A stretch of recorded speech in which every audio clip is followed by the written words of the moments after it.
sobre todo las hijas únicas, siempre se apegan mucho a la protección del padre. El tema de conversación este año es Franco y Oscarcito de Venezuela. Pónganse las pilas porque ustedes este año van al Grammy. Y precisamente ella fue la primera persona que yo le escribí en aquel momento de mi depresión. No tengo moral para darte algún consejo. Yo no tengo nada, absolutamente nada en contra de Oscar. Y lo he dicho con orgullo, ese chamo para mí es como mi hermano.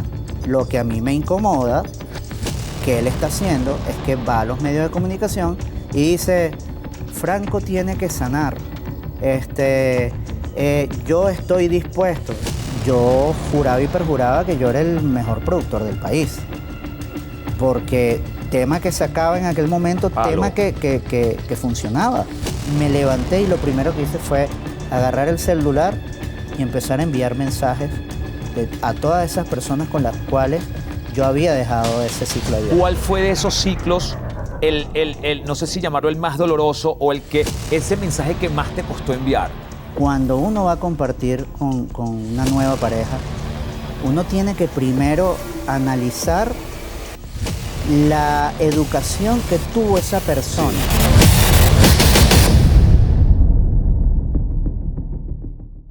Hola, ¿qué tal Venezuela? Qué gusto poder saludarles. ¿Cómo están? Feliz noche. Espero que hayan tenido un domingo extraordinario y que ya estén listos pues para descansar. Pero antes de dormir y tener dulces sueños, pues los invitamos a disfrutar de este maravilloso programa. Como siempre, preparado con cariño, con entusiasmo, con ganas de entretenerle, divertir y por supuesto también de inspirarlos. Porque vaya que cada uno de nuestros invitados e invitadas siempre tiene una historia fantástica que contar. De allí la premisa de nuestro programa, las historias siempre son mejor contadas cuando se hacen con voz propia. Muchachos, como todos los domingos, aplausos para el equipo. Hacemos un trabajo maravilloso y siempre reconozco el trabajo de alguien en particular y hoy el de mi queridísimo señor director. Gracias, hermano, porque siempre estás allí pues a tiro pendiente no solo del aspecto técnico del programa, sino incluso de lo que nos puede estar ocurriendo a cada uno de los talentos que en este estudio se para pues para llevar a toda Venezuela entretenimiento. Recuerden que este y todos los programas de nuestra planta televisiva lo pueden disfrutar a través de nuestra app disponible para iOS y también para Android. Sin más nada que decir, vamos a presentar a nuestro invitado, un gran cantante, compositor y productor venezolano, que gracias a tu talento ha podido recorrer buena parte del mundo y como siempre, levantar y ondear la bandera tricolor, ese tricolor de Venezuela. Bienvenido al estudio, Franco Bellomo. Gracias, hermano. Hermano, gracias, ¿cómo estás? Vale, gracias a ti por la invitación. Ya con una presentación así ya me da. Bueno, tú sabes, eres que eres un rockstar. Y me quedé corto porque podemos dar muchos adjetivos y muchas maneras o muchos prefijos para presentarte. Solo nombré los básicos. Bueno, productor, muchísimas gracias. Compositor, cantante, bailarín. Sí. A veces, con A.5 estaba obligado. Vamos a conversar. ¿Cómo te va? ¿Cómo te hacen sentir las entrevistas? Bien, bien. Lo que pasa es que me estaba tomando un año sabático, entonces uno pierde como el training, ¿no? El timing. Sí, pero me divierto mucho. Aparte que, no sé, me imagino, no sé si es la edad, no sé si es que uno va tomando esta carrera con mucho más relax, que siento que, o por lo menos las entrevistas que me han tocado, gracias a Dios, han sido súper amistosas, ¿no? Súper light. Y las he llevado chéveres. Bueno, y que me pregunto si cuando fantaseabas con lograr lo que has logrado hasta ahora, una de esas fantasías que tenía era cuando me entrevisten, cuando yo tenga que dar entrevistas, cuando me estén preguntando acerca de mi vida, porque fíjate que ya las entrevistas que se te hacen no giran en torno a ese tema promocional, que en este caso también vamos a abordar de ese tema, pero ya no es tanto de eso. Ya quieren explorar más en todo el recorrido que has tenido, sí. Los pros, los contras, los conflictos, los no conflictos. ¿Cómo te hace sentir eso? Porque ya hay mucho que contar. Es extraño porque yo durante mucho tiempo fui muy reservado con mi vida privada. E incluso con mi vida artística. O sea, yo muchas veces cuando caía en algún tipo de polémica trataba era de callarme y mantenerme en silencio, porque mientras tú mantengas tu conciencia limpia, lo demás no debe importarte, ¿no? Pero ya hoy en día, con las redes sociales y toda esta comunidad que tú tienes que crear en torno a esta nueva generación, uno logra como tutearse más precisamente con esa comunidad. Entonces me da gracia porque desde hace muy poco tiempo por acá he comenzado a hacer, por ejemplo, los live en TikTok. Correcto. Y esta comunidad que me ha comenzado a seguir se divide en 4 grupos. Sí. ¿Ok? Están los que me preguntan por A.5. Correcto. Los que me preguntan por el Escuadrón Franco y Oscarcito. Ajá. Los que me preguntan por mi ex. Pero puntualmente por una ex. Por Kerly. Por Kerly, ok. Es inevitable. Sí. O sea, y los chavos que se me acercan. ¿Cómo hago? Tengo un tema. Sí, mira, que tengo temas y crees que me puedes atender. Porcentualmente, ¿cuál de estas es la más poderosa, la más grande? La de Franco y Oscarcito. Es increíble la cantidad de gente que se me acerca pidiendo un reencuentro o de repente, esos son los más light. Okay. Está en la parte más del hate, que empiezan también con comentarios innecesarios. ¿Sabes qué? Uno de los grandes errores que tenemos los seres humanos es señalar y juzgar sin saber de repente a ciencia cierta qué hay de cierto en las historias que te llegan. No, es como el juego, ¿sabes? El juego, ¿cómo era ese que se llama el juego este que tú ibas diciendo algo a la persona al lado y cuando daba la vuelta a la rueda te llegaba otra cosa? Es una dinámica típica que te llegaba otra cosa de lo que Sí. se inició. Entonces eso suele suceder, pero como ya uno está curado y tiene tantos años en este ambiente, uno no le presta atención. Uno sencillamente, yo estoy tratando que mi comunidad sea una comunidad que venga en positivismo, que incluso hasta hace poco yo declaro que soy un workaholic. O sea, yo estoy metido en el estudio de grabación las 24 horas del día. Pero hubo un día que estaba como saturado y encontré una lista, en una de unos cuadernitos que yo tenía por ahí, una lista de chistes malos que yo iba coleccionando. Y me dio por grabar un chiste malo en TikTok. A partir de ahí empecé a sentir como un desahogo sano, y empecé a echar chistes malos, que no sé echar chistes además, pero me empecé a divertir con eso. Entonces, la comunidad que se fue agregando era muy extraño porque decían, pana, no sirve para echar chistes malos, pero me hacen falta. Entonces, por ahí me fui haciendo contenido aparte de la música y se fue creando, ¿sabes? Tú que eres un hombre de la industria, del show business, y que lo entiendes perfectamente porque aparte creciste en este entorno, ¿no a veces te da la sensación de que TikTok, si bien es cierto es una plataforma, ahora muchísimas personas pues que no necesariamente tienen que tener músculo financiero, pueden quizás lograr muchas cosas a través de las plataformas? ¿No sientes también que hace que los temas no se disfruten, que los artistas tengan una presión impresionante? Y tú te aprendes, son los coros. Hace poco, el año pasado fui a un concierto de alguien que con honestidad yo no conocía mucho, un dominicano que es reggaetonero. Fui y yo decía, yo no sé ninguna canción, y sí me las sabías todas, pero todos los fragmenticos de TikTok. ¿Eso es bueno o es malo para la industria?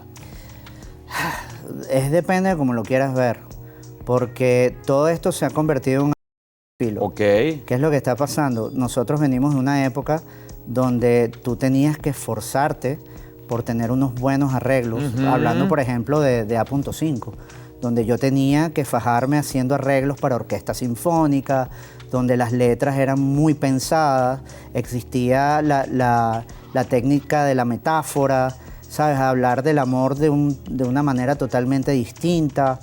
Hoy en día las redes sociales han hecho que todo sea como mucho más directo, y en la música obviamente se aplica la inmediatez, y esa inmediatez es un arma de doble filo también, porque si bien ahorita cualquiera puede tener una computadora y grabar un tema en su casa y subirlo inmediatamente a las plataformas, que eso es un gran beneficio, cosa que no tenías antes. Antes tenías que tener un presupuesto para ir a un estudio de grabación, para pagarle a un productor musical si no tenías nada que ver con la música, tenías que firmar con una disquera. Hoy en día lo tienes todo a la mano, pero el otro lado de la moneda es que así como tú, hay millones de personas que hacen lo mismo. Entonces han hecho que diariamente se suba a las plataformas una cantidad de temas impresionantes. Muchos buenos, otros no tanto, pero la cuestión, ahí el truco está es cómo haces tú para salirte del montón y poder destacar en ese mar de temas que hay. Entonces, ¿qué es lo que pasa? Vamos a lo que es la promoción de un tema. Antes tú para promocionar un tema, tú podías durar 5 o 6 meses de promoción. Ahorita, en un mes, ya el tema es viejo. Sí, ya listo, se venció. Antes, por ejemplo, un tema te podía durar hasta 4 minutos y hasta más. Vamos a ejemplos, Pedro Navaja, un tema que dura 6 minutos y pico. Hoy no, hoy en día han bajado el límite a 2 minutos y medio. El tema de la retención es complicado. Es sumamente complicado. Entonces, eso que tú estás hablando de las redes sociales es precisamente eso, porque las mismas plataformas te han acostumbrado a tener 15 segundos. Si tú en 15 segundos no enganchaste, Next, chao. Chao, me Next. fui. Mira, fíjate, ese tema es interesante y yo quería pulsar tu opinión porque eres un hombre de la industria y que abarca, no solo eres el front o el cantante, sino que aparte estás en la composición, en la producción. Lo vamos a seguir hablando, pero también hay algo que quiero explorar contigo y es el tema de las hijas únicas. Ok. Por algún motivo... Ya sé por dónde. Por algún motivo, Sí. muchas de tus relaciones han sido hijas únicas y tú llegaste en Sí. algún momento a tener la conclusión, ¿será que porque son hijas únicas eso genera algo de conflictividad? ¿Te parece? Pero al regreso, Ok, tenemos que marcar vale. una pausa. Vale. Voy con esto y te doy chance para que pienses a ver Sí. qué conclusión. Pareciera complicado, pero no es tan complicado. Tienes una explicación fácil. Ya venimos, ustedes quédense allí, esto es con voz propia, no se aparte.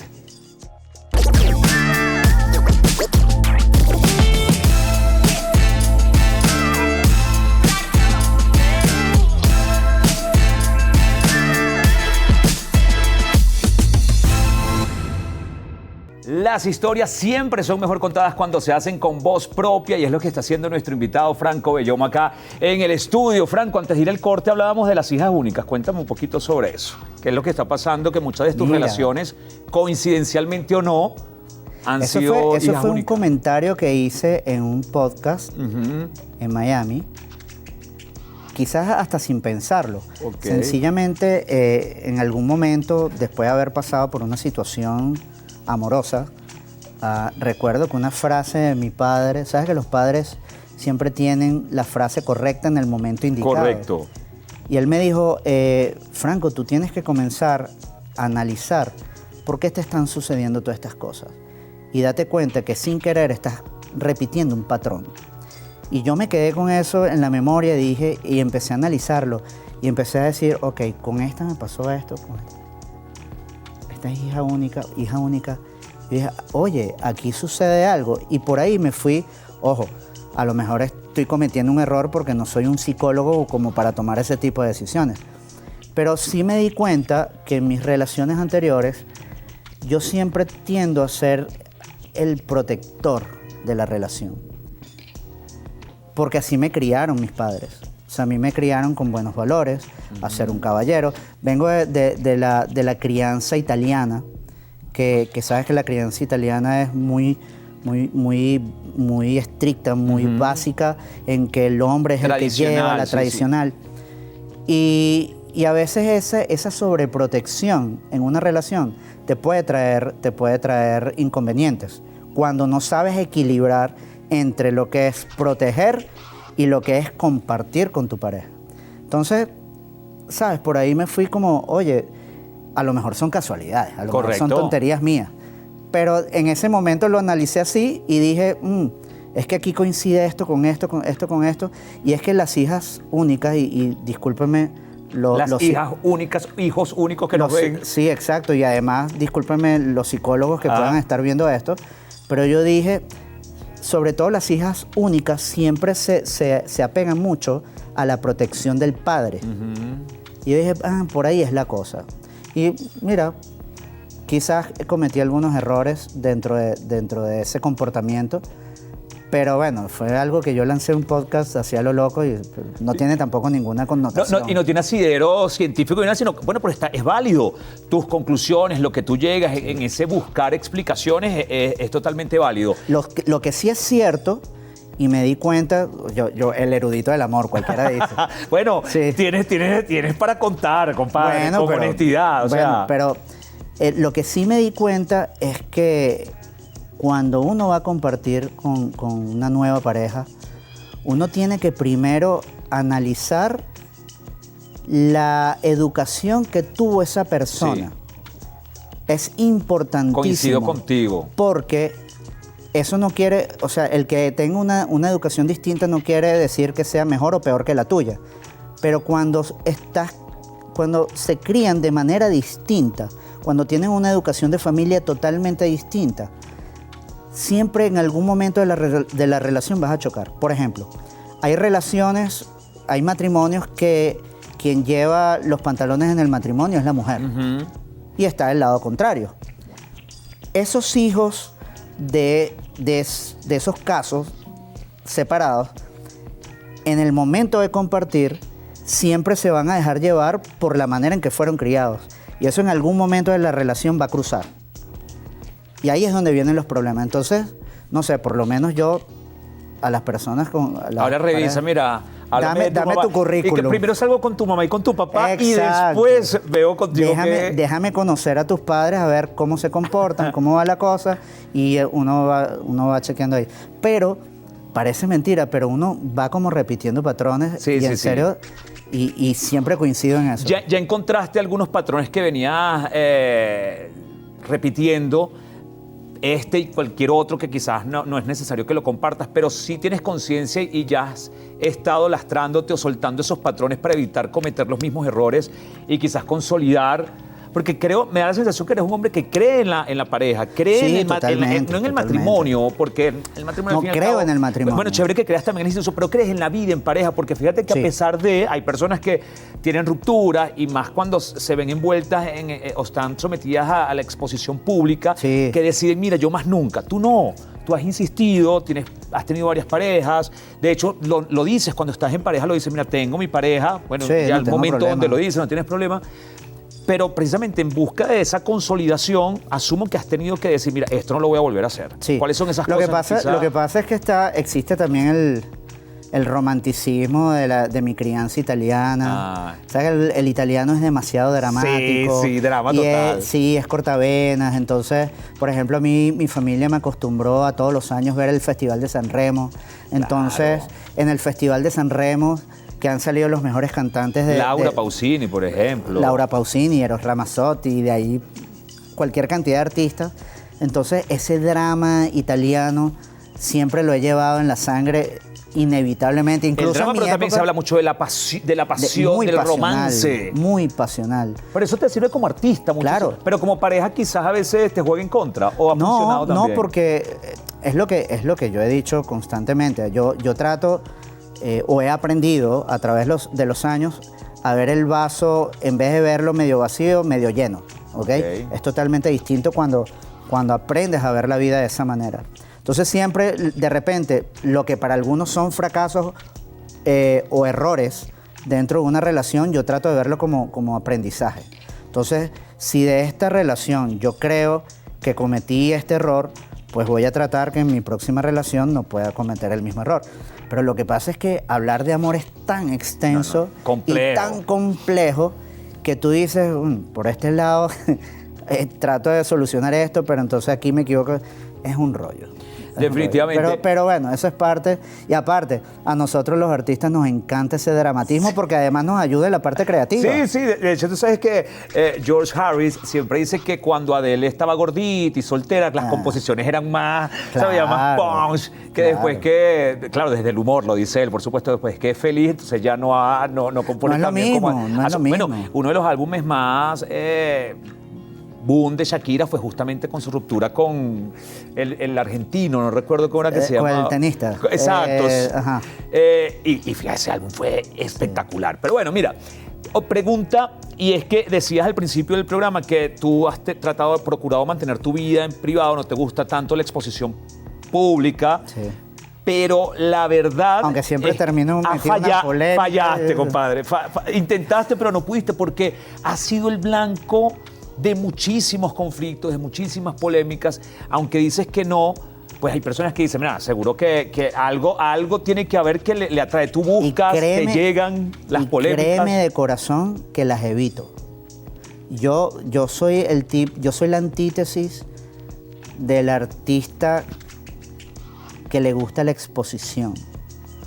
Totalmente la antítesis, y quien me conoce sabe que lo que estoy diciendo es totalmente cierto. Pero artistas sin exposición. No, pero cuando hablo de exposición es la exposición mediática, la exposición amarillista. Ok, o sea, yo huyo de eso. A mí, yo nunca... Además, eso tiene una razón. O sea, yo crecí en una familia artista. O sea, mi papá y mi mamá tenían una agrupación en los años 60, 70, y yo literalmente crecí y me crié dentro de un estudio de grabación. Sí. O sea, yo crecí sabiendo que el estar dentro del medio artístico es un trabajo común y corriente. Es un trabajo como cualquier otro, como el abogado, como la señora que limpia. Sencillamente, a mí me acostumbraron a, mira, lo que tú te vayas a dedicar, trata de ser el mejor. Esfuérzate para ser el mejor. Y siempre he visto así el área artística. Lo que pasa es que, bueno, hay cosas que se escapan de las manos y te lo juro por mi madre que nunca las busqué. Siempre se presentaba. Lo que pasa es que ya después de tantos años, fíjate que me lo preguntaste fuera de cámaras, el TDAH ha contribuido mucho a que me sucedan cosas inexplicables. Tanto así que hace rato le estaba contando a mi jefa de prensa y a una amiga lo de mi primer matrimonio, que fue digno de escribir una comedia. Y dije, algún día yo voy a escribir un libro de mi primer matrimonio, porque todo el proceso para llegar al día de la iglesia fue por culpa de mi TDAH, fue una comedia total. Pero eso constantemente me fue llevando a polémicas que yo digo, bueno, ¿qué más puedo hacer? Sencillamente las acepto y a veces hasta con gracia. Pues. Pero sin lugar a dudas, ha contribuido de alguna manera, aunque no lo quieras, ha contribuido a la exposición. Lo único es que hay personas que quizás se pueden quedar con un mensaje errado de lo que eres tú como artista. Al regreso, tenemos que marcar una nueva pausa. Me gustaría conversar contigo. Parece utópico que las bandas, los grupos, perduren muchísimo en el tiempo, terminan desapareciendo, sin ahondar tanto en lo que ya se ha hablado, se ha dicho, de las agrupaciones a las que formaste parte. Me gustaría más a nivel general, ya después que tú lo ves desde afuera, ¿por qué terminan desintegrándose? ¿Por qué es tan complicado y complejo manejar el tema de los egos? Sí. Y un producto que funciona y que es perfecto termina desintegrándose y parecerá que después pierden todos o casi todos. Al regreso conversamos de eso. Nuestro invitado se queda aquí. Ustedes también. Quédense allí, ya venimos con más. Esto es Con Voz Propia.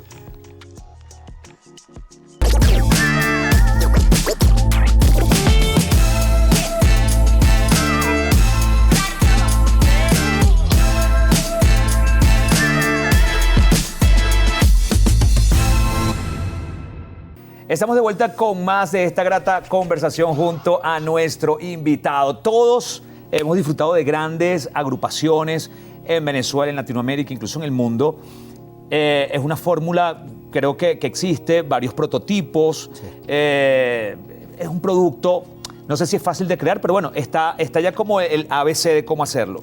Pero siempre dejan a una fanaticada triste, extrañándolos, se desintegran. ¿Por qué ocurre esto? ¿Existe quizás un antídoto para evitar que esto ocurra? Hay cosas que se escapan de las manos. Fórmula, es difícil hablar de fórmula, sobre todo cuando ese proyecto o esa agrupación logra el éxito. Porque aunado al éxito siempre viene, así como llega lo positivo, también llega el lado oscuro de la fuerza. Es bien sabido que es divino disfrutar de un éxito cuando estás en una agrupación, cuando tienes una fanaticada gigante, cuando tienes un séquito de personas al lado tuyo que lo único que hacen es alabarte, y uno indirectamente se despega, uno levita. Eso es muy normal. Incluso, y no es que quiera asumir una posición distinta, pero incluso a personas como yo que crecí literalmente en un estudio de grabación y fui testigo de artistas en la época buena Sí, de la música en Venezuela, cuando mi papá era productor de Karina, de Montaner, de Melissa, de Guillermo Dávila. Vi en aquel momento, siendo un chamo, artistas como nacían, se desarrollaban, algunos lograron el éxito, otros no tanto, y esos que lograron el éxito, algunos se mantuvieron y otros desaparecieron. A pesar de eso y de esa experiencia, yo admito que llega un momento en que tú te crees magno, o te hacen creer que eres magno. Sí. Entonces, en aquella época, por ejemplo, yo juraba y perjuraba que yo era el mejor productor del país, porque tema que sacaba en aquel momento, Palo. tema que funcionaba. Y como artista, bueno, imagínate, o sea, no solamente como productor, como artista estaba en una de las mejores agrupaciones de este país, con una fanaticada gigante, y uno tiende a confundir la realidad a veces. Y se distorsiona. Totalmente, o sea, te estoy diciendo que en muchas ocasiones era extraño. Yo recuerdo al principio del éxito de A.5, yo me acuerdo que tenía un carro que estaba chévere, de hecho era el único que tenía carro en ese momento, pero recuerdo que tenía un problema en el motor y era un fastidio porque a cada ratico yo tenía que llevar el carro al taller. Y recuerdo que tuvimos una gira por Venezuela donde viajamos en un avión particular, que estuvimos incluso a punto de invertir en un avión. ¡Caramba! Porque nos salía más barato comprarlo que alquilar un avión para la gira. Atravesaste por un periodo de depresión heavy, Muy bastante fuerte, muy incluso fuerte. Pensar de manera fatalista Total. contra tu vida. Fue producto de todo esto. ¿Sientes que un chamo, la gente joven, no debería ser famosa? ¿O cómo lograr la fama y evitar que esto ocurra? Yo creo que la salida, y que no todo el mundo lo entiende, pero la salida correcta a todo esto es tener una familia que te apoye, una familia que esté contigo ahí. ¿Eso fue lo que te salvó a ti de quizá...? Eso fue lo que me salvó. Eso fue lo que me salvó, porque llegó un momento en que estaba peleado con la vida, estaba peleado con los medios de comunicación. ¿Y estabas peleado también contigo mismo? Conmigo, estaba peleado conmigo. Dejé muchos ciclos abiertos. Muchos ciclos abiertos que me pesaban. O sea, a lo mejor hay personas que pensarán que uno exagera cuando uno dice que sientes un peso encima por alguna situación que dejaste atrás, que tú a lo mejor piensas que cerraste, pero no lo cerraste por completo. ¿Lograste salir de ese abismo solo, con compañía de alguna terapia, medicación o...? Fui a terapia por un tiempo, pero creo que te lo dije hace rato también, fue una frase de mi papá. Ok. Una frase de mi papá que me cambió el chip por completo, que precisamente fue cuando me dije: Franco, estás repitiendo patrones, deberías analizarte y empezar a cerrar ciclos. En ese momento recuerdo que mi papá me lo dijo una noche que yo estaba de verdad deprimido, pero a niveles graves de verdad. Y mi papá me dijo eso y yo me molesté con mi papá, porque sentía que no me entendía, pero él más bien lo que estaba era tratando de hacerme ver con claridad lo que todos los que estaban a mi alrededor lo estaban viendo menos yo. Y esa noche me acosté dándole la oportunidad a esa frase de mi papá. Al día siguiente, parece mentira, pero me levanté y lo primero que hice fue agarrar el celular y empezar a enviar mensajes a todas esas personas con las cuales yo había dejado ese ciclo abierto. ¿Cuál fue de esos ciclos no sé si llamarlo el más doloroso o ese mensaje que más te costó enviar? Llámalo por orgullo, por lo que sea. ¿Cuál fue el que más te costó redactar? Es que es ahí donde uno tiene que tratar de entender las cosas. Porque antes de yo enviar esos mensajes, traté de perdonarme yo. No tengo problema en decirlo. Le envié un mensaje a Oscarcito y le dije: hermano, lamento mucho por lo que pasamos, discúlpame de verdad si en algún momento te incomodé y tal. A los A.5, que tenía como 10 años que no los veía, les escribí a cada uno. Mentira, no, A cada uno no. Abrí un grupo en Lo Instagram. incorporaste a todo. Abrí un grupo en Instagram y recuerdo que lo primero que les puse fue, muchachos, los extraño. Qué bonito. Los extraño de corazón. O sea, no estoy buscando un reencuentro, no, solamente quiero que sepan que los extraño de corazón. O sea, tengo ganas de darles un abrazo. Y me empezaron a responder. Le escribí a Kerly en aquel momento, le dije, te deseo de corazón todo lo mejor, eres una mujer exitosa, eres una mujer que merece lo mejor, yo te conozco de verdad por encima de lo que digan de ti y yo sé que tú tienes un corazón de oro, bla, bla, bla, bla. Pero sin esperar nunca respuesta. Sí, era más fue un ejercicio terapéutico y liberador, es decir, vaciar ese saco que Loco, te pesaba. tú no te imaginas de verdad la sensación que Liberadora. sentía en el momento que yo le daba Zen. Mira, tenemos que marcar una pausa y por eso siempre digo que cada historia, detrás de cada historia siempre hay lecciones que aprender y estoy seguro que muchísimas personas en casa están, revísese en función de esto, revisa qué es eso que le está pesando, que le impide dar pasos en su vida y empieza a liberarse. Quinta en Oripoto, ¿suena algo? Sí, chévere. Ya muchos saben lo que pasó en esa quinta en Oripoto, los ponemos en contexto al regreso, pero me gustaría saber, si hoy estuviesen ustedes 4 allí, ¿qué crees que pasaría? ¿Qué crees que pasaría? Al Sería regreso, fenomenal. ya venimos con muchísimo más. Esto es Con Voz Propia.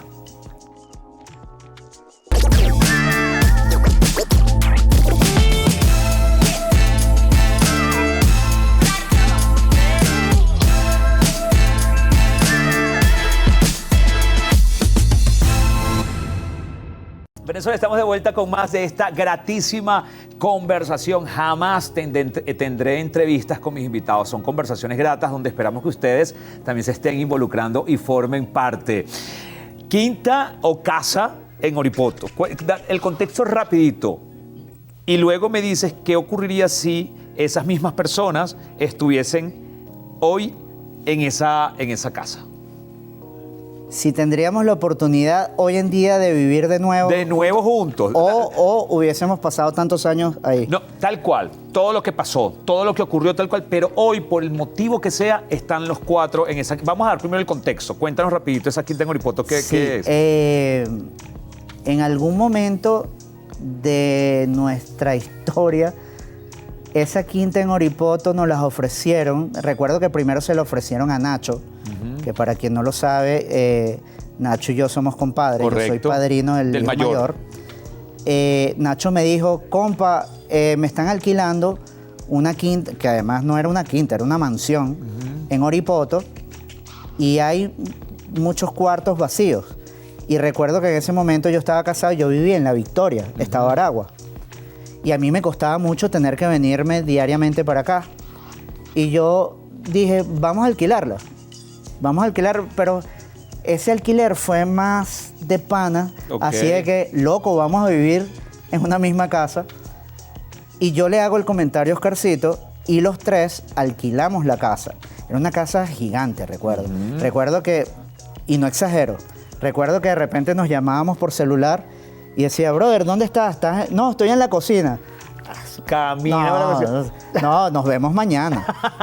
Nos vemos mañana. Era una casa gigante y ahí, aunque de verdad compartimos poco, lo poco que compartimos lo disfrutamos muchísimo. Pero así como compartimos, también comenzaron a notarse Claro. Diferencias. Sí, las cosas descosidas de cada uno.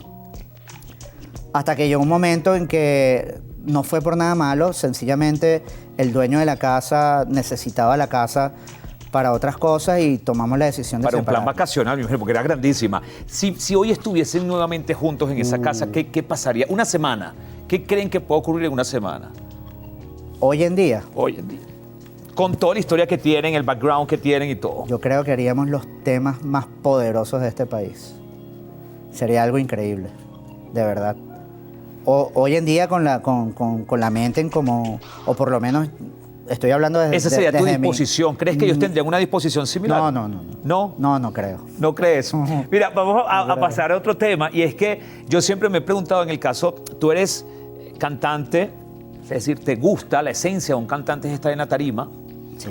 pero también eres compositor. Y la esencia del compositor es que ese tema pegue. Pero, ¿qué pasa? Sí. Vamos a evaluar este caso. Produ, porfa. Yo quiero bailar contigo, ay Lola. Yo quiero bailar contigo. Ve y díselo a tu mamá. Pregunta. Que yo no Hay tengo temas la como estos que son, compadre, palo. O sea, que a todo el mundo le gusta, lo disfrutan. Pero no fuiste, no eres tú quien lo canta. ¿Qué ocurre en esos momentos que tú dices, lo hubiese agarrado para mí? ¿Qué pasa con honestidad? Cuando No, en aquel momento no tenía... Claro, porque tenías otros que sí... A ver, ¿Sabes que ese fue mi primer sí, éxito por como eso lo productor? traigo a colación. Traes Y era un chamo. Este tema que fue y sigue siendo icónico para muchos.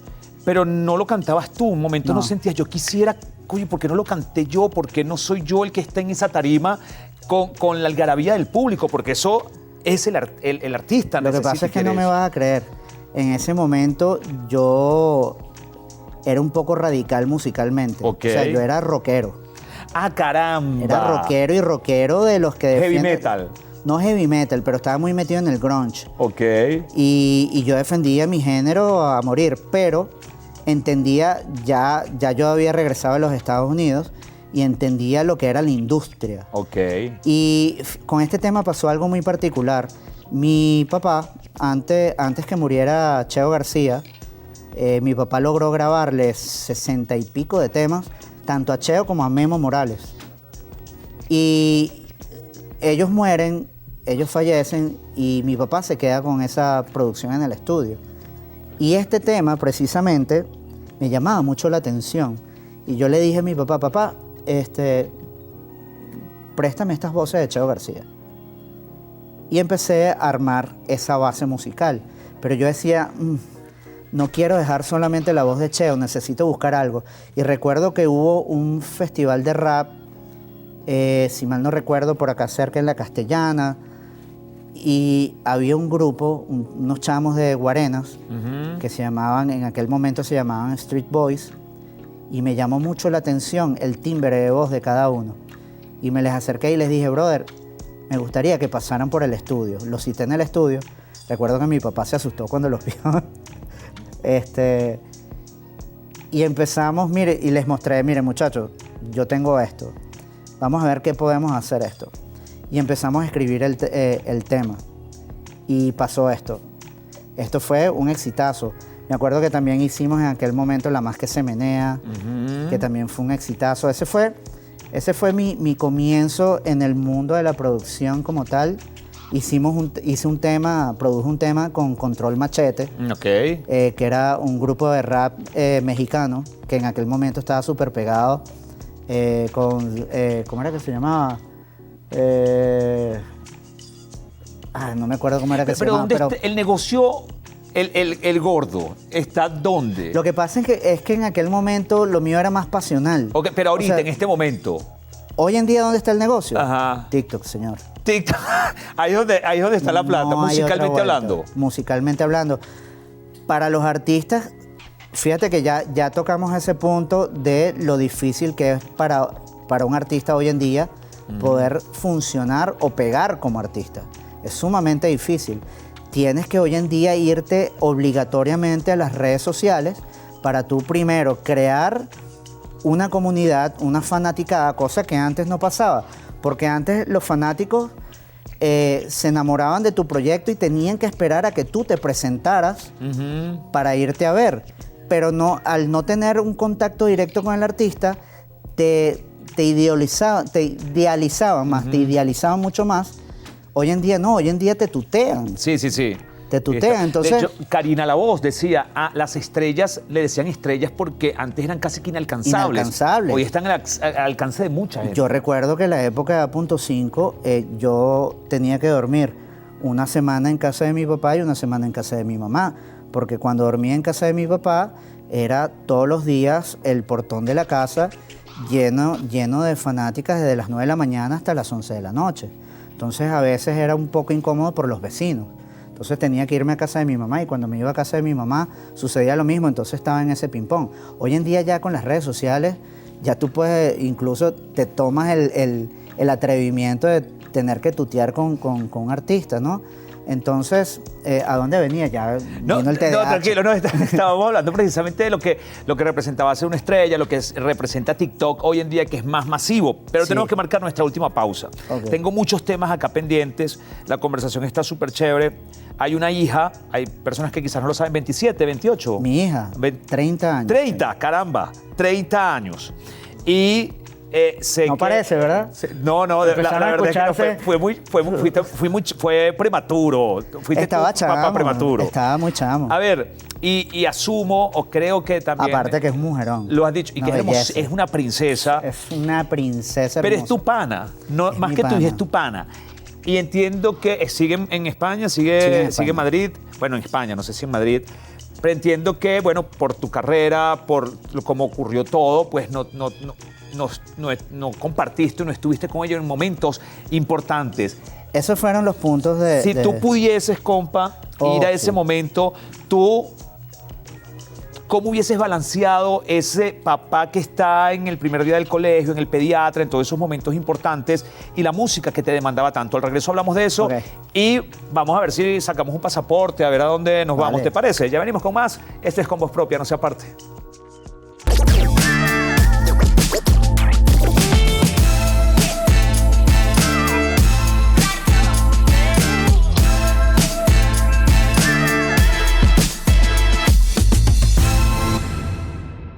Venezuela, llegamos a la parte final ya de esta conversación junto a nuestro invitado.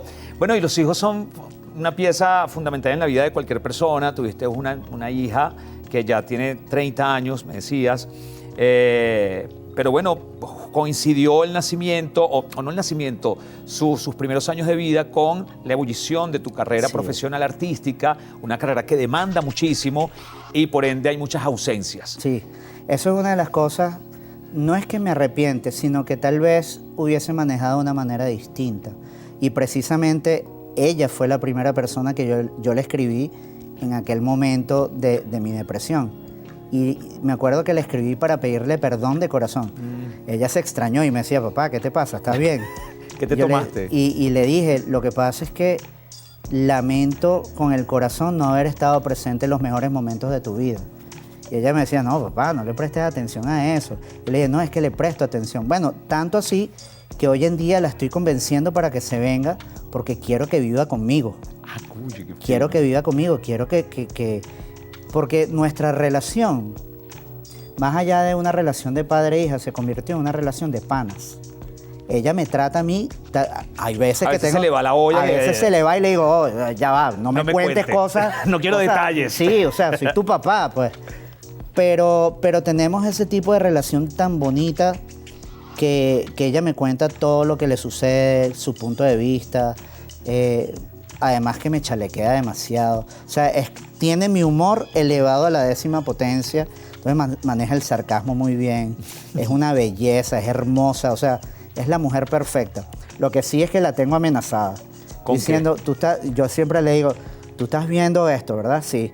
Yo no tengo pinta de abuelo, ¿verdad? Mosca. Mosca. Todavía no, todavía Mosca. no, aún O sea, no. Ella se ríe mucho con eso. Mira, Franco, yo siento que el arrepentimiento se ha romantizado. ¿En qué sentido?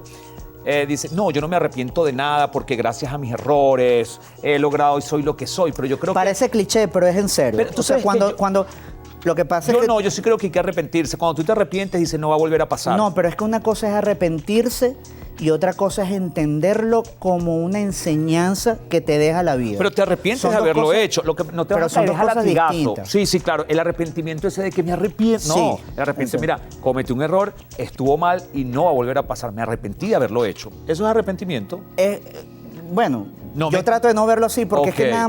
nada más la palabra arrepentimiento me lleva al sufrimiento. Ok. ¿Ok?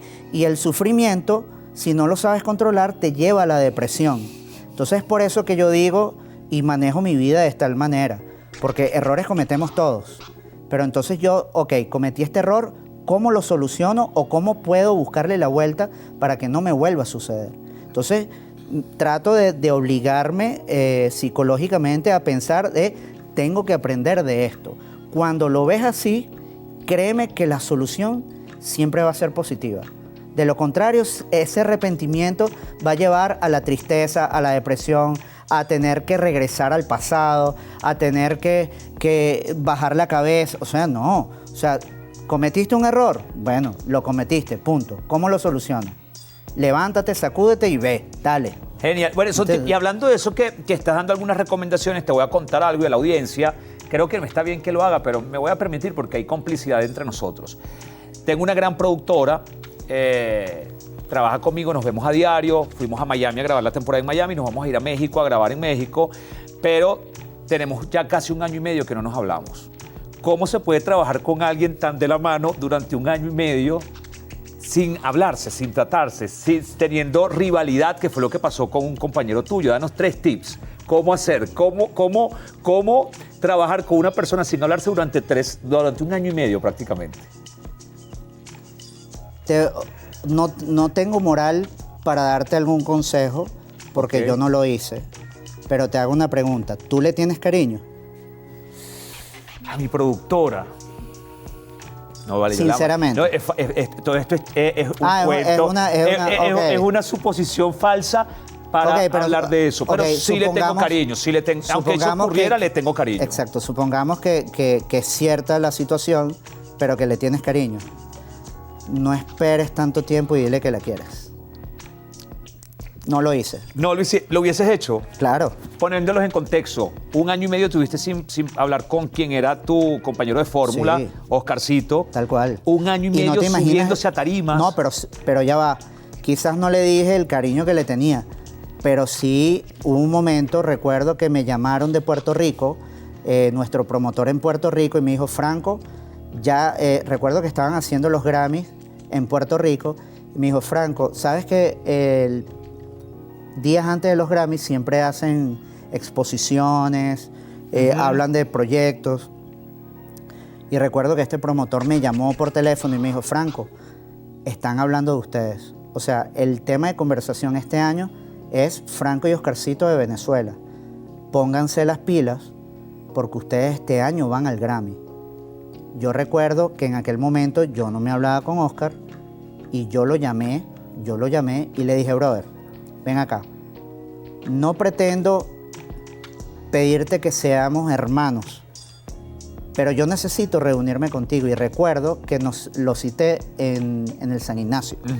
Y nos vimos en un restaurante y yo llegué, él estaba sentado en la mesa y recuerdo que él no se paró. Yo le extendí la mano y le dije, brother, tal cual lo que te dije. Si crees que en algún momento cometí un error, no me lo digas. Pero el que haya sido, quiero que sepas que te pido disculpas. Así comencé la conversación. Y le expliqué, mira hermano, tú y yo hemos tenido diferencias, quizás no son reconciliables, no importa, pero hay algo que es totalmente cierto. Estamos a punto de lograr lo que siempre quisimos. Además de eso, nosotros tenemos recuerdo que en aquel momento eran 36 bocas que llevaban comida a su familia y que vivían, era de nuestro trabajo. Me parece muy injusto que esto lo tiremos a la basura.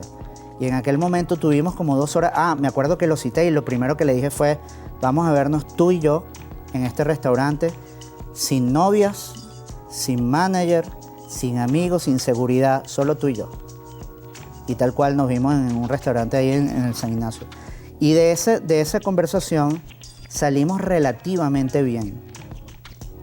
Pero fue algo que ya venía distorsionado y no aguantó mucho. Pero hoy en día yo no tengo, y lo he repetido ya en varias entrevistas porque parece mentira, pero siempre caemos en el mismo tema. Yo no tengo nada, absolutamente nada en contra de Oscar. Y lo he dicho con orgullo, ese chamo para mí es como mi hermano. O sea, yo viví más con él que con mi familia. Compartí mucho más con él que con mi propia familia. A mí me encantaría darle un abrazo a Oscar y decirle, brother, yo te quiero de verdad como se quiere a un ser humano. Pero lo que pasa es que los egos a veces pegan duro. ¿Sabes qué? Te estoy escuchando y la verdad es que obviamente más que ustedes, que yo creo que hay una fanática, una cantidad de personas que creo que anhelan el entretenimiento venezolano. El venezolano. Sí, no. Vamos a hablar de Hay un grupo que tiene que siga, los quiero ver juntos, a ver si se ven, si se tratan, no se tratan, con qué pasa después. Y hay otros que creo que de corazón sí lo quieren. Quieren, oye, qué fino. Claro, pero es que porque sería muy representan- bonito. Sería muy bonito, además, está muy de moda lo que es la nostalgia. Sí, sí, el sí. regresar y ver las cosas. Pero bueno, uno tampoco tiene, yo no puedo obligarlo a él a que no lo sé, pero yo no lo puedo obligar a él a querer hacer un reencuentro si no lo quiere hacer. Es totalmente entendible. Es totalmente entendible que no lo quiera hacer. Lo que a mí me incomoda que él está haciendo es que va a los medios de comunicación y dice, Franco tiene que sanar. Yo estoy dispuesto. Y lo he dicho en varias entrevistas, brother. Si es verdad lo que estás diciendo, entonces pon la fecha de una vez. ¿Entiendes? Ojalá que pongan, ¿sabes porque- qué me gustaría? Yo creo que todos los conductores de televisión hemos fantaseado en algún momento con eso. Es decir, ¿qué pase, Oscar? Sería, ¿Te imaginas? sería, ¿Qué pasa? Oscarcito, a ver qué nos dice. Se nos agotó el tiempo, pero rápidamente, pasaporte. ¿Pasaporte a dónde? Mira, pasaporte es un tema soñador. Es un tema que quizás si lo hurgas y si lo analizas, tiene un cierta crítica social, pero no quisiera que crítica social sonara como algo negativo, no, todo lo contrario. Yo soy muy soñador, a mí me gusta la paz, a mí me gusta la tranquilidad y siempre he estado preocupado cuando veo noticias sobre las limitaciones que le ponen a los venezolanos cuando Sí. salen del país, aquello de las visas, que no solamente con los venezolanos, es con el mundo muchísimos. entero. Entonces, por algún momento, filosofando con Anreis, que es uno de los proyectos que estoy llevando, dijimos, mira, qué bonito sería que el venezolano pudiera tener la oportunidad de un pasaporte libre, un pasaporte con el cual tú puedas llegar al aeropuerto y sin presupuesto, sencillamente presentar el pasaporte y que te dejen viajar a donde tú quieras. La oportunidad que tienes de conocer otras culturas, de educarte de una manera distinta. Entonces, de eso trata pasaporte. Solo que, bueno, en algún momento comenzamos a decir, ok, ¿qué haría el venezolano común con un pasaporte libre? Por ejemplo, te dan la oportunidad de un viaje libre. ¿A dónde irías y por qué? O sea, ¿qué harías en ese sitio? ¿Qué harías en ese sitio representativo? Que tú digas, ok, yo me quiero parar en este sitio y quiero besar el piso, por ejemplo, o cualquier cosa. Y no existe, ese pasaporte no tiene que ser a un lugar, no es ir al pasado ni ir al futuro. No, es a un lugar. A un lugar. A un lugar. No, ya lo otro sería... Hay mucha fantasía. Mucha fantasía. Sí. Brother, creo que... Te dan la oportunidad de un viaje. Caramba, qué buena pregunta.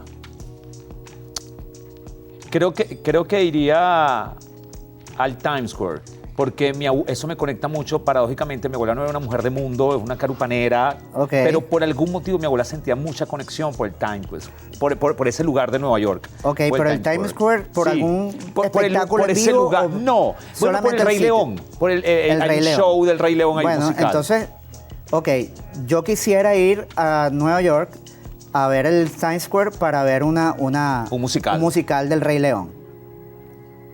Entonces, ¿qué es lo que pasa si el venezolano tuviese la oportunidad de hacer eso? Y eso fue lo que fui creando en el tema. Y cosas tan simpáticas como que con estos chistes malos que yo empecé a hacer en TikTok, yo dije, yo me vacilaría mucho de ir a Viña del Mar y echar un chiste en Viña del Mar y que me piten. Mira, George, saludos. No, bueno, pero yo lo haría así porque sé que soy muy malo echando chistes. Pero el sentir que el público me pita, yo moriría de la risa con eso y me sentiría ganador con que me pitaran. Entonces eso lo coloqué en el tema. Genial. Y fui colocando temas, fui colocando frases en el tema que te llevan a eso. Por ejemplo, ir a Venecia y querer nadar en los canales de Venecia, que tú sabes que no puedes nadar ahí, pero ¿qué pasaría si un venezolano... Si realmente pudieras. Pudiera. Ir a Francia y comerme un croissant, porque ya desde chiquito nos dijeron que el croissant es francés. Es francés. O ir a Disney e ir en pijama.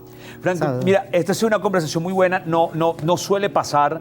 Creo que de hecho es primera vez, sino que me corrija mi equipo de producción, primera vez que tienen rato. Cuando te digo que estamos pasados de tiempo, es muchísimo rato que me dicen ya. Pero es una conversación grande. Yo hablo de más, yo hablo de más. Genial. Y créeme que ha estado súper agradable esta Sabes que no eres la primera conversación. persona que reclama y que no, este programa duró más de lo normal. Sí, pero es chévere, eres un gran conversador, eres un artista grandísimo y sobre todo eres venezolano. Y Gracias, eso hermano. nos alegra, nos llena de muchísimo orgullo. Sigue regalando lo que sabes hacer, ese don que Dios te ha dado. Qué bien lo has aprovechado. Gracias por regalarnos el privilegio de tu tiempo. Las Muchas cámaras son gracias a tuyas para que ustedes. te despidas. No, por favor, para mí es genial. Aparte que tocamos temas que no había tocado nunca en entrevistas y me parece súper interesante, porque es que ni siquiera, como dijiste hace rato, ni siquiera lo sentí como una entrevista, sino como una charla entre panas, ¿no? Y eso a mí me llena. Aparte que es parte de ese desahogo que uno tiene y que además, como te dije, tengo que hacerle honor a mi nombre. Entonces, todos estos desahogos, me lo preguntaste al principio y estamos cerrando, fíjate que con el mismo tema. Las entrevistas yo las estoy tomando de esta manera, como una especie de desahogo, tratando de siempre llevar la verdad en mi mente y en lo que digo, pero siendo franco. Perfecto, gracias. Venezuela, nos despedimos. Entiendo que no querías hacer una gira de medios, alguien te convenció y te dijo, vamos a hacerla. Gracias por convencerlo, porque estoy seguro que ahí en casa todos ustedes han disfrutado. Venezuela, gracias por habernos acompañado. Una vez más demostramos que las historias siempre son mejor contadas cuando se hacen con voz propia. Hasta pronto.